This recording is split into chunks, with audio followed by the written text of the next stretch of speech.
Hello students, आज हम करेंगे क्लास 9 सब्जेक्ट मैथ्स का chapter number 5 that is introduction to Euclid geometry की एक्सरसाइज 5.1 का क्वेश्चन नंबर थर्ड।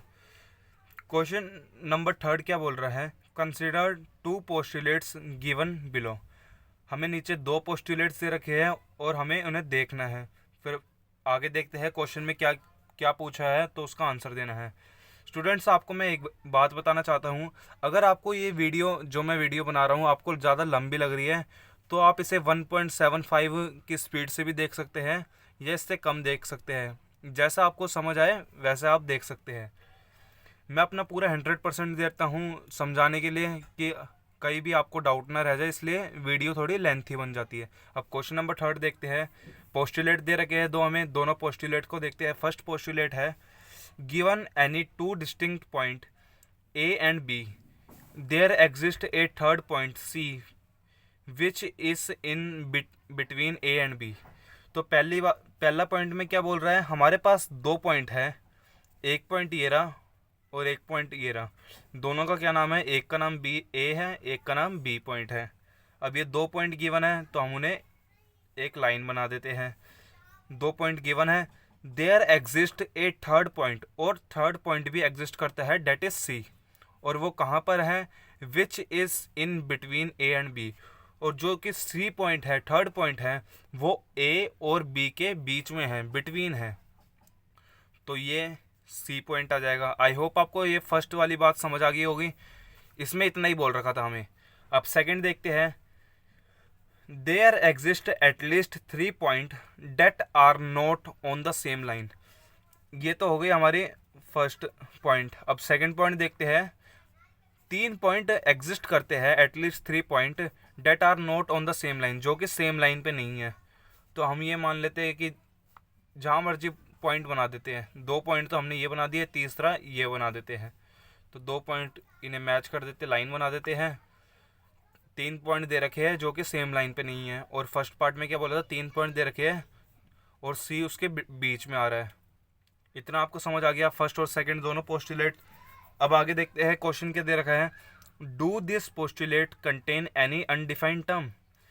क्या ये जो पोस्टुलेट दे रखा है इनमें अनडिफाइंड टर्म दे रखी है? तो इसका सॉल्यूशन देखते हैं, आंसर देखते हैं। Yes, this postulate contain many undefined term. इसका आंसर तो ये हो गया। अब ये देखना है हमें अनडिफाइंड टर्म कैसे हैं। हमें इधर क्या दे रखा है?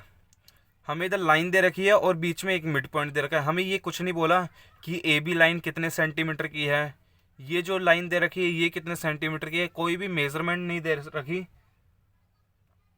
तो इसलिए ये अनडिफाइंड टर्म है, कोई भी डिफाइन नहीं कर रखा हमें कि ये कितने कितने लेंथ है इसकी, इसकी कितनी लेंथ है। तो ये undefined. Do this postulate contain any undefined term. तो इसका आंसर हो जाएगा yes, this postulate contain many undefined term. अब आगे देखते हैं। फर्स्ट क्वेश्चन तो हमारा यहाँ से लेकर यहाँ तक था। अब आगे देखते हैं। Are this postulate consistent. अब कंसिस्टेंट का क्या मतलब है? क्या जो ये दोनों पोस्टुलेट दे रखे हैं ये कंसिस्टेंट है? कंसिस्टेंट मतलब लॉजिकल है। आप इससे कुछ पता लगा सकते हैं। द गिवन इसका आंसर है the given postulate are consistent because they refer to two different situation. Yes, जो हमें ये दोनों पोस्टुलेट दे रखे हैं ये कंसिस्टेंट है। कंसिस्टेंट कैसे है? कंसिस्टेंट का मतलब है लॉजिकल है, आप इससे कुछ पता लगा सकते हैं। तो यस। अब हम ये पता लगा सकते हैं कि ए बी एक लाइन दे रखी है, उसके बीच में सी मिड पॉइंट है। इसे देख के हम ये पता लगा सकते हैं कि ए बी एक पॉइंट लाइन दे रखी है, उसके बीच में सी मिड पॉइंट है। और सेकंड जो है ये एक लाइन है और जो थर्ड पॉइंट है वो कहीं इससे दूर दे रखा है, वो इस पर लाई नहीं करता। तो हम ये पता लगा सकते हैं लॉजिकल है, हम सोच सकते हैं, पता लगा सकते हैं कि ये क्या गिवन है हमें। ए बी एक लाइन है, उसके बीच में सी मिड पॉइंट है और इधर तीन पॉइंट दे रखे हैं, दो पॉइंट, ये लाइन बन गई। और जो तीसरा पॉइंट है वो इन लाइन से अलग है। ये पता लगा लिया तो इसका क्या आंसर हो जाएगा? The given postulate are consistent because they refer to two different situation. ये डिफरेंट सिचुएशन हमारे पास दे रखी है। ए बी के ये सी जो पॉइंट दे रखा है ये मिड पॉइंट पे है और इधर तीनों पॉइंट ही अलग अलग है। इधर तीनों पॉइंट एक ही लाइन पर है, इधर अलग अलग है। अब आगे देखते हैं क्या दे रखा है। इधर तक तो हमने देख लिया, ये पहला क्वेश्चन हो गया, ये दूसरा क्वेश्चन हो गया। अब आगे देखते हैं। Do they follow from Euclid's postulate. क्या ये जो दोनों हमें पोस्टुलेट दे रखे हैं, ये दोनों पोस्टुलेट है, ये वाला और ये वाला, क्या ये यूक्लिड पोस्टुलेट को फॉलो करते हैं? तो इसका आंसर होगा नो।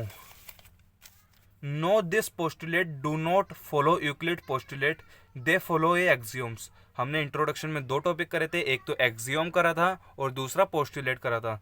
तो क्वेश्चन क्या दे रखा है हमारा आंसर कि ये यूक्लिड पोस्टुलेट फॉलो नहीं करते, ये तो एक्सियोम फॉलो करते हैं। अब एक्सियोम कैसे फॉलो करते हैं? अब आप स्टूडेंट्स, आपने इंट्रोडक्शन देखा होगा तो आपको याद होगा, एक हमारे पास एक्सियोम था कि अगर हमारे पास दो पॉइंट दे रखे हैं, टू डिस्टिंक्ट पॉइंट दे रखे हैं, तो उससे हम एक सिंगल लाइन बना सकते हैं। ये आपको याद होगा इंट्रोडक्शन, अगर आपने नहीं देखा तो पहले वो देख के आना। एक्सियोम क्या दे रखा था हमारे पास? अगर दो डिस्टिंक्ट पॉइंट हमारे पास दे रखे हैं तो हम उससे ईजिली एक लाइन बना सकते हैं। तो ये हमारा एक एक्सियोम है। और जो फर्स्ट पार्ट है और सेकंड पार्ट, अगर आप इसे इन दोनों को ध्यान से देखो तो इधर भी एक लाइन दे रखी है।